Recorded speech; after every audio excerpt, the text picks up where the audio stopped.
जिंदगी में जीत और हार हमारी सोच बनाती है। जो मान लेता है वो हार जाता है, और जो ठान लेता है वो जीत जाता है। तो चलिए दोस्तों, स्टार्ट करते हैं आज का सेशन। आज आप सबको पता है कि पाई चार्ट का पहला पार्ट मैंने आपको करवा दिया है, और ये दूसरा नंबर का पार्ट है। और इस पार्ट में मैं आपको बताऊंगा कुछ और पाई चार्ट के क्वेश्चंस। जैसे कि पहले पार्ट में हमने देखा था कि परसेंटेज वाले क्वेश्चन आपको देखने मिले थे, तो यहाँ पर आपको देखिए अंश वाले। मैंने आपको बताया था कि अगले पार्ट में मैंने आपको अंश वाला करवाऊंगा। इसके बाद जो थर्ड पार्ट आएगा वहाँ पर मैं आपको जो डबल पाई चार्ट होते हैं वो वाले क्वेश्चन भी करवाऊंगा। तो आज के इस वीडियो को पूरा देखिएगा। दो क्वेश्चन मैं लेकर के आया हूँ जो आपके अंश वाले हैं। एक क्वेश्चन आपका परसेंटेज फिर से लेकर आया हूँ, जिससे आपका जो पीछे वाला है वो भी रिवाइज हो जाए। अगर आपने उस वीडियो को नहीं देखा है तो मैंने प्लेलिस्ट ऑलरेडी बना दिया है, चैनल पर जाएंगे आपको प्लेलिस्ट में मिल जाएगा।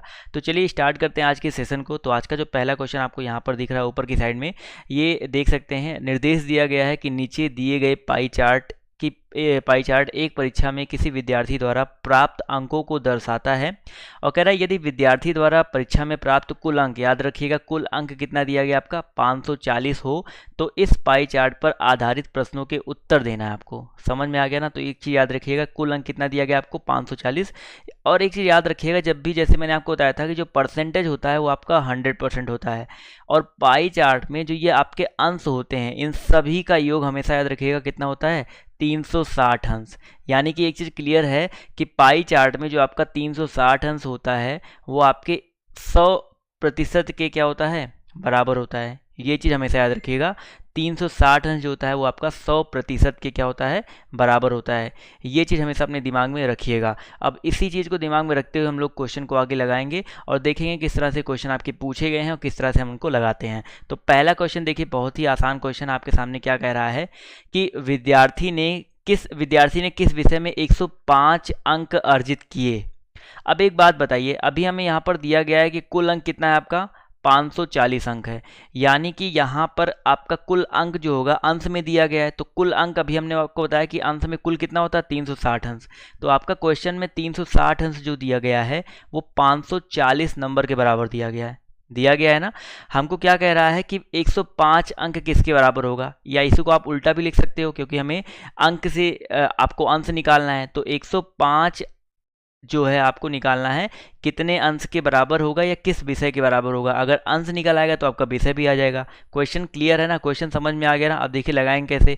अब मुझे पता है क्योंकि 540 नंबर जो है आपका 360 अंश के बराबर है, इसीलिए हमको निकालना है क्या 105। इसीलिए 105 नंबर जो हो जाएगा वो आपका 360 बटे 540 और गुणे कर देंगे। जो आपको 105 निकालना है गुणे 105 ये कर देंगे। अब देखिए 1010 कट गया। अभी यहाँ पे काटिए, 9 छक्का 54, 9 चौका 36, और कुछ कट रहा है। और यहाँ पर अगर देखा जाए तो 6 से काट देंगे, 6 से नहीं कटेगा, 3 से कट जाएगा। 3 दूनी 6 और 3 त्रिक 9 और 3 पचे 15 और 2 से आपका ये कट जाएगा, 2 दूनी 4, यानी कि 35 दूना कितना हो जाएगा 70 अंश आ गया। तो 105 नंबर जो भी पाया होगा वो आपका 70 अंश वाले खाने में जाएगा। और 70 अंश वाला खाना देखिए आपका कौन सा है, हिंदी वाला खाना है। कौन सा खाना है सर? हिंदी वाला खाना है। तो विद्यार्थी ने किस विषय में 105 अंक अर्जित किए हैं, तो हिंदी विषय, यानी कि ऑप्शन नंबर जो इसका 4 है वो यहाँ पर बिल्कुल करेक्ट हो जाएगा। क्लियर है दोस्तों?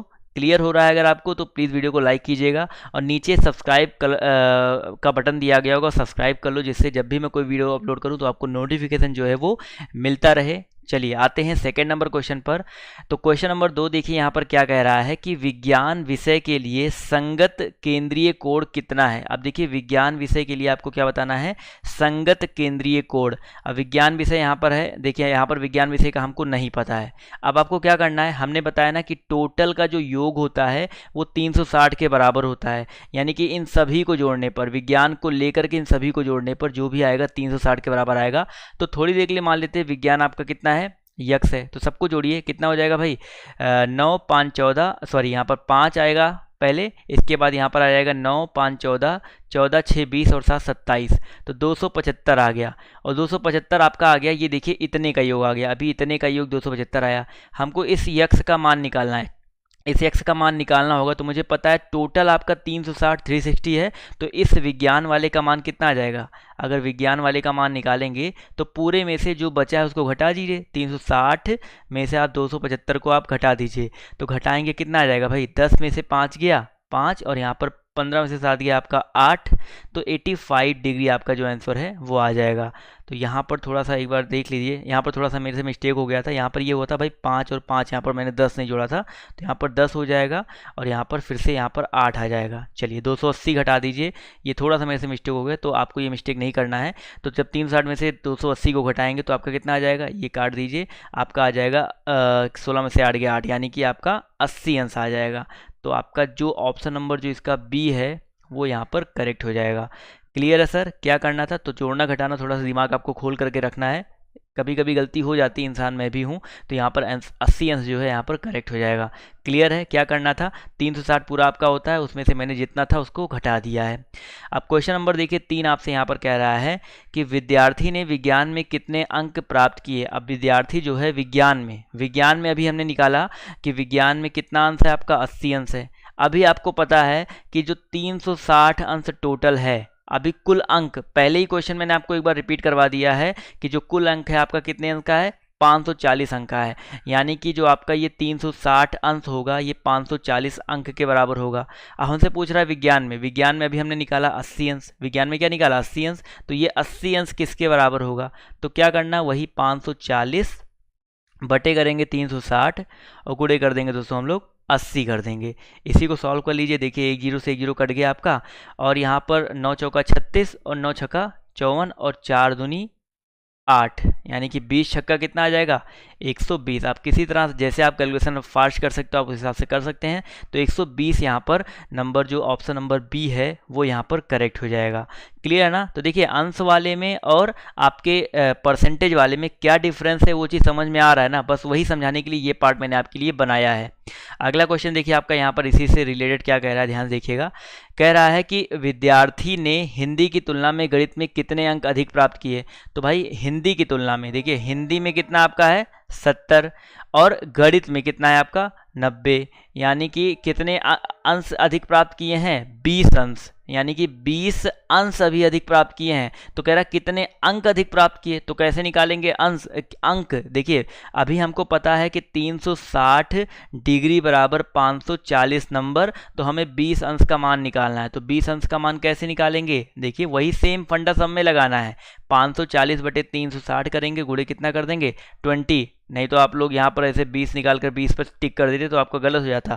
तो यहाँ पर वही सेम चीज़, यहाँ से ये कट गया, अब वही 9 चौका 36, 9 छक्का 54 और 4 से काटेंगे तो 4 पंचे 20 और 5 गुणे 6 बराबर कितना आ जाएगा आपका 30 आ जाएगा। तो यहाँ पर इसका आंसर दोस्तों ऑप्शन नंबर फर्स्ट होगा 30। ये मत करिएगा कि यहाँ पर भैया इसका अंतर 20 अंश आ रहा तो आप 20 पर टिक कर दो, क्योंकि यहाँ पर अंक कह रहा है ना कि अंश कह रहा है, तो अंक और अंश में काफ़ी अंतर है। तो यहाँ पर ऑप्शन नंबर जो इसका ए है वो करेक्ट होगा।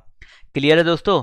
चलिए आते हैं क्वेश्चन नंबर 5 से 8 की तरफ। तो यहाँ पर देखिए निर्देश दिया गया है कि नीचे दिए गए पाई चार्ट में एक परिवार द्वारा किसी महीने में विभिन्न मदों पर किए गए व्यय तथा परिवार की बचत, यहाँ पर देखिए बचत दिया गया है, बचत कितना है आपका 8,000 रुपये दिया गया है, इसको दर्शाता है। अब देखिए बचत यहाँ पर क्या है 60 अंश। अब यहाँ पर ये टोटल खर्चा नहीं दिया गया, यहाँ पर सिर्फ बचत का मान दिया गया 8,000, यानी कि हम लिख सकते हैं 60 अंश बराबर क्या दिया गया आपका 8,000 रुपये दिया गया है। तो एक चीज़, एक की पॉइंट आपको हर क्वेश्चन में ऐसा दिया होगा, वो आपको निकालना होगा, आपको बिल्कुल सही तरीके से निकालना होगा। तो यहाँ पर 60 अंश बराबर 8,000 आ गया। अब इसी पे देखिए आपके सारे क्वेश्चन जो है देखने को मिल जाएंगे। अब देखिए यहाँ पर एक क्वेश्चन कह रहा है, क्वेश्चन नंबर आपका ये 5वां मान लीजिए, कह रहा है शिक्षा पर कितना व्यय किया गया। अब देखिए शिक्षा पर आपका कितना व्यय किया गया है 30 अंश का व्यय किया गया है।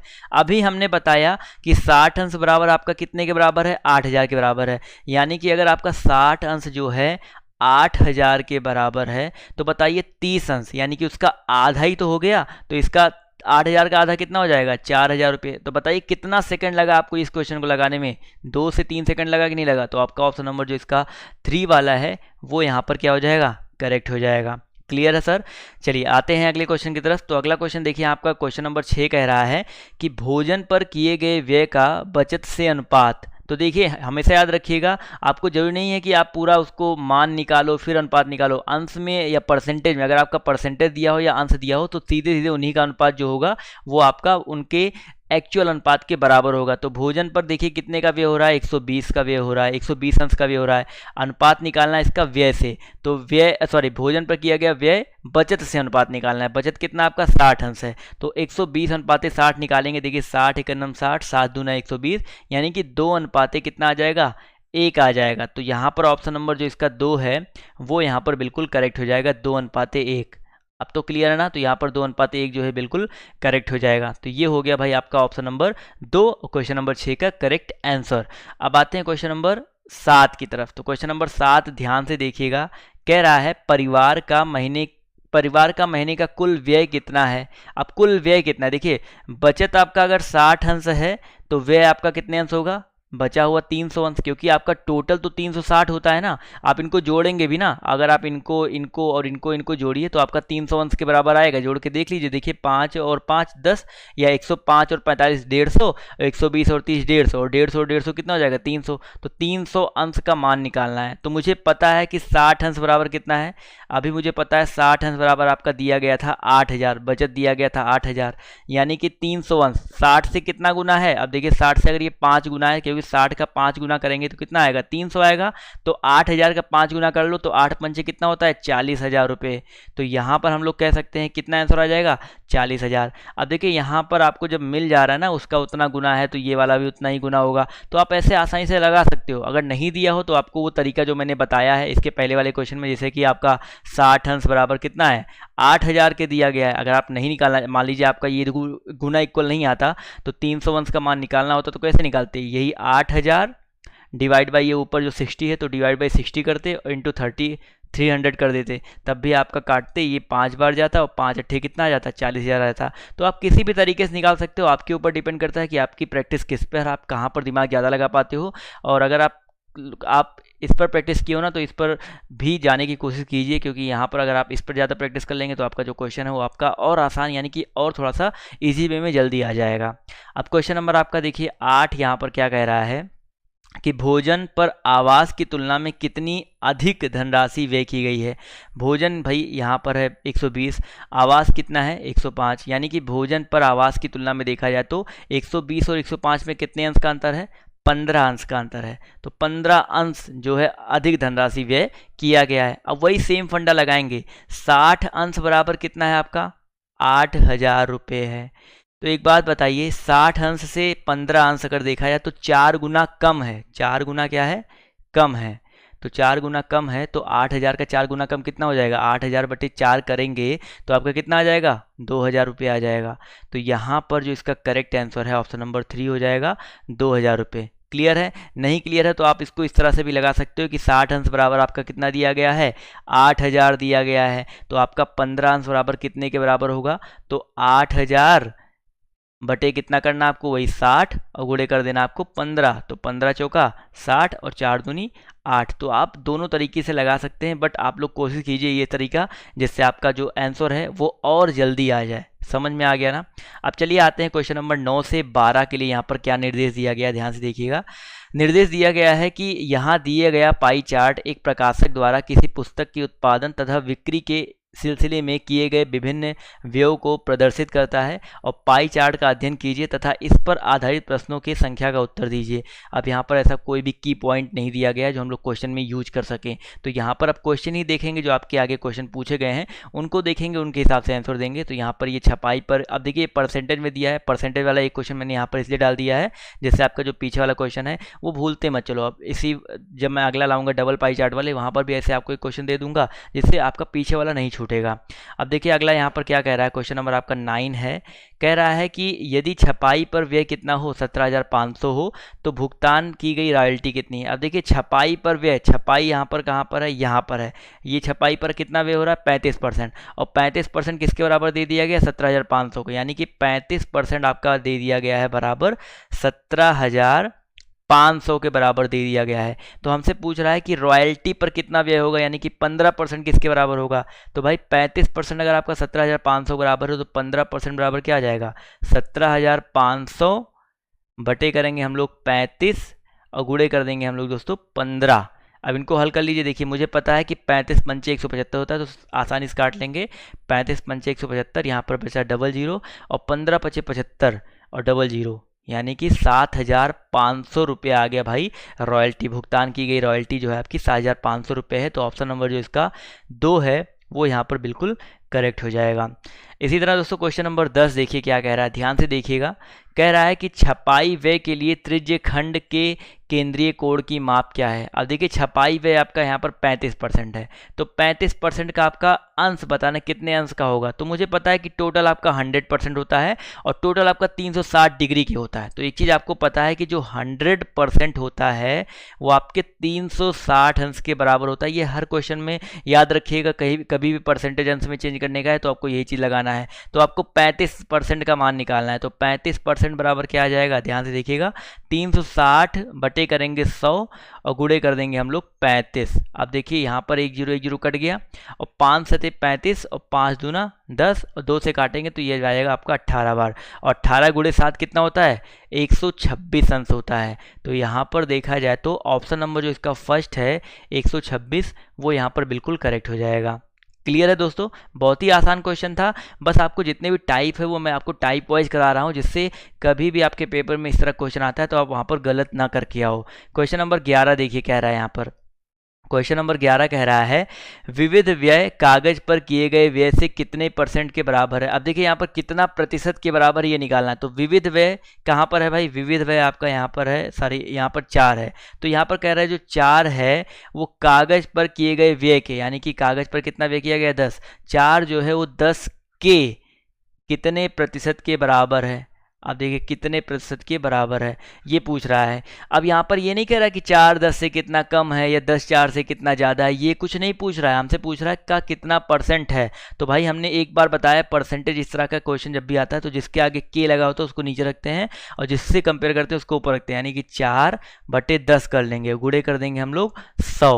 तो यहाँ पर काटिए 0 0 कटा और 4 धाम में कितना आ जाएगा, 40% आ जाएगा। तो कितने % के बराबर है, 40। तो आप खुद ही देखो कि भाई 10 का जो 40%, देखो 10 का अगर आप 40% निकालोगे तो कितना आएगा, देखिए 2 0 आपका कट गया तो 4 एक 4 आया, तो 10 का 40% 4 आया कि नहीं। तो 4 10 के कितने % के बराबर है, तो 10 के 40% के बराबर आपका 4 है। तो यहाँ पर ऑप्शन नंबर जो इसका 3 है वो करेक्ट हो जाएगा।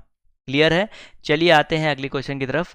तो क्वेश्चन नंबर आपका 12, आखिरी क्वेश्चन शायद है ये, जी हाँ आखिरी क्वेश्चन है। तो क्वेश्चन नंबर आपका 12 देखिए कह रहा है कि जिल्द परिव्यय तथा विज्ञापन परिव्यय के त्रिज्य खंडों के केंद्रीय कोणों की मापों का अंतर क्या होगा। बहुत ही आसान क्वेश्चन है, आप देख करके आप इसको बिना हल किए आंसर लगा सकते हो। तो ये आपका होमवर्क है और आपको ज़रूर से ज़रूर इसका जवाब जो है कॉमेंट करके बताना है कॉमेंट बॉक्स के माध्यम से। तो आज का वीडियो आपको कैसा लगा कॉमेंट करके ज़रूर बताइएगा। और अगर आपको वीडियो पसंद आई हो तो प्लीज़ वीडियो को लाइक कीजिएगा और शेयर कीजिएगा। चैनल पर नए हो तो प्लीज़ चैनल को सब्सक्राइब करना मत भूलिएगा। तो आज के इस वीडियो में सिर्फ इतना ही, अभी के लिए बाय बाय, टेक केयर, जय हिंद जय भारत। मिलते हैं आप सबसे नेक्स्ट वीडियो में।